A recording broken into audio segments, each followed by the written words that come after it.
1700s, the smallpox vaccine was discovered, saving the lives of 5 million Americans. In the 1800s, anesthesia was discovered, which allowed us to make surgery less painful. In the 1900s, the first kidney transplant was conducted, and in 2000s, we found a cure for hepatitis T. Since the beginning of humanity, we've seen advances in healthcare. However, what we're seeing now is the growth of computer science and AI integrated with healthcare, making technology and healthcare a really big thing. Hi, my name is Siya Goel, and today I'll be talking a little bit more about me and my research journey in medical technology. I'll also be talking a little bit about the barriers to implementation in healthcare technology and also current advances in health tech. So, to talk a little bit about me, I'm originally from West Lafayette, Indiana. I'm studying computer science, specifically artificial intelligence, math, and biology from Stanford University. I'm excited about using technology to improve society, specifically in applications related to healthcare. In high school, I published my research on medical technology and presented it in a variety of science competitions as well as conferences. Most notably, I was declared a RISE Global winner. As mentioned, RISE is a program that finds promising teens and gives them support so that they can make more of a social impact. Without RISE, I wouldn't have been here today. So my research journey started when I was a freshman in high school. Specifically, I was interested in seeing if lauric acid, which is found in coconuts, could be a treatment in Alzheimer's. To do this, I performed a variety of experimental techniques and learned two major things. The first thing was that research consists of a lot of failures that may or may not lead to success.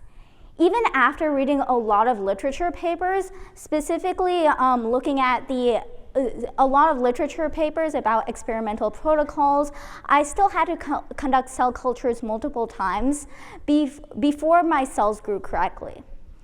In addition, because of the lack of resources in my lab, I had to come up with creative protocols. Thus, I learned the role of perseverance. Secondly, I was introduced to medicine and technology.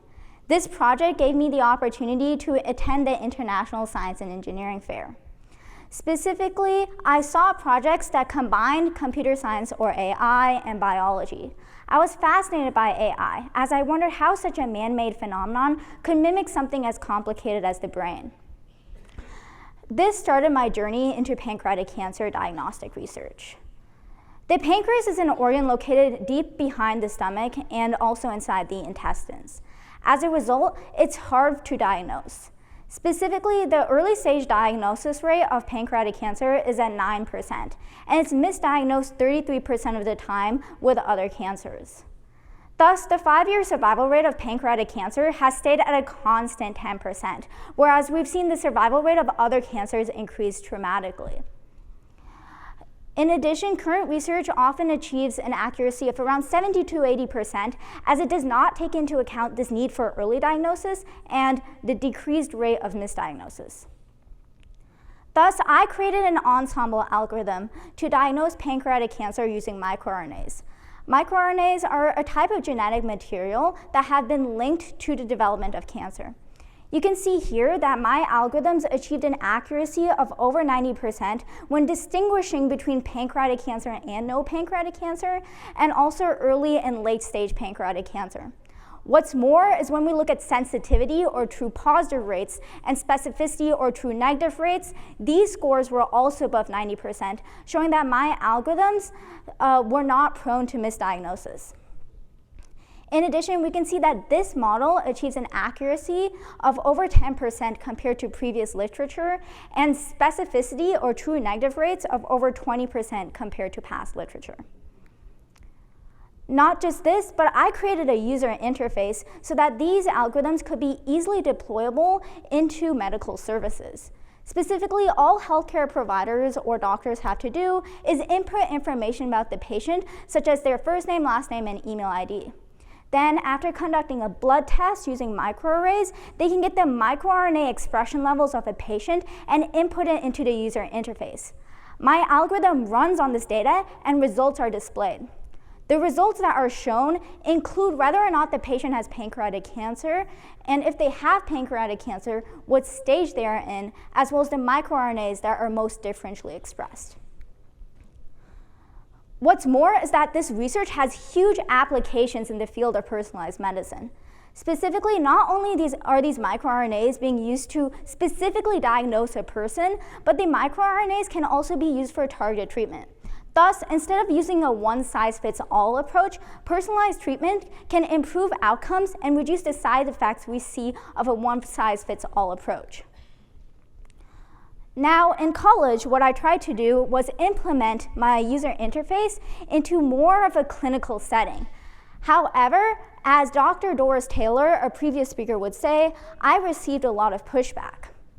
Now, me and my naive self, I thought this would be a really easy process to do because my algorithms were surprisingly performing really well in terms of accuracy.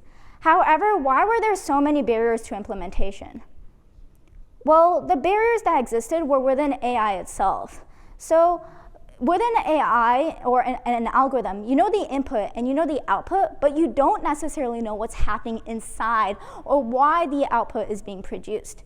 This is called a black box. And because an AI is a black box, a lot of biological problems or biological research doesn't favor algorithm research.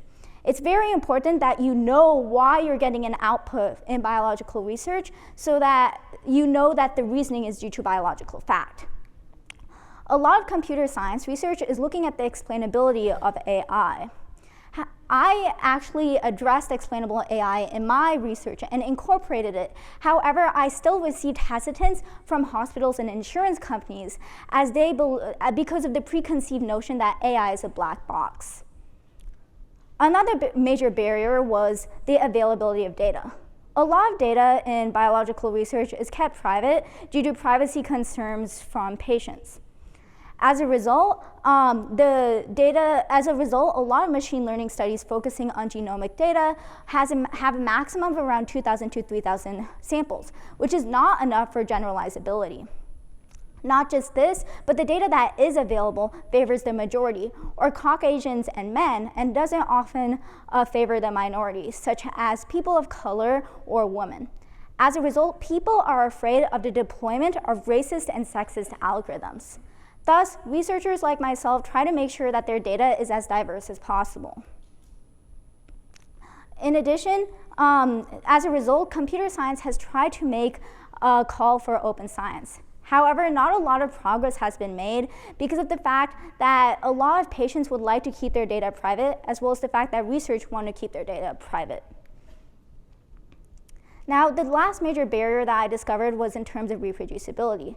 Specifically in healthcare and AI research, this is because of faults in generalizability due to the first two barriers I mentioned.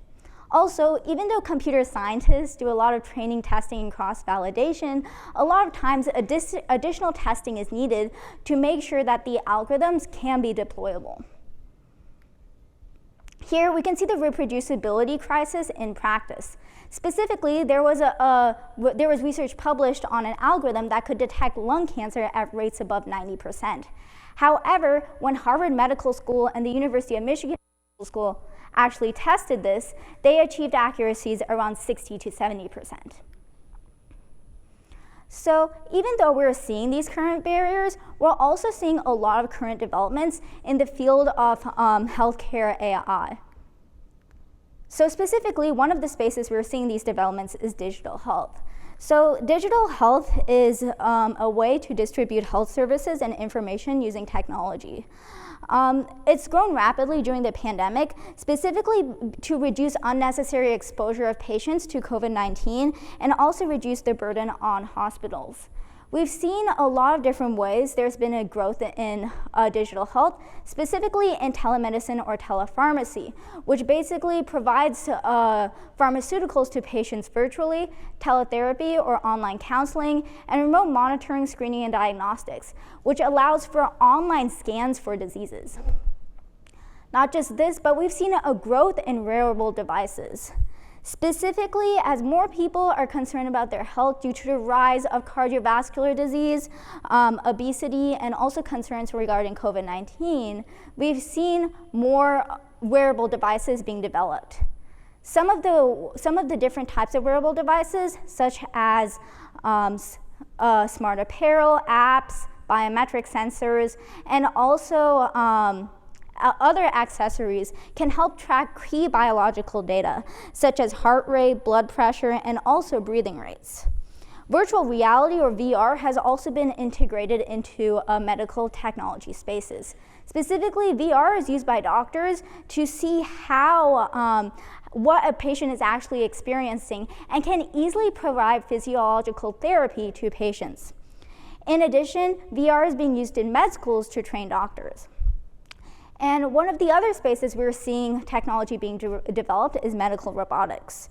Medical robotics support medical procedures and tasks, specifically in regards to surgical treatment. The reason why we've seen an increase in medical robotics is because of the need for more accurate and non-invasive surgery, shorter visitation times, and also the need for more doctor availability. A lot of different companies are working on a specific type of robot called the Da Vinci robot.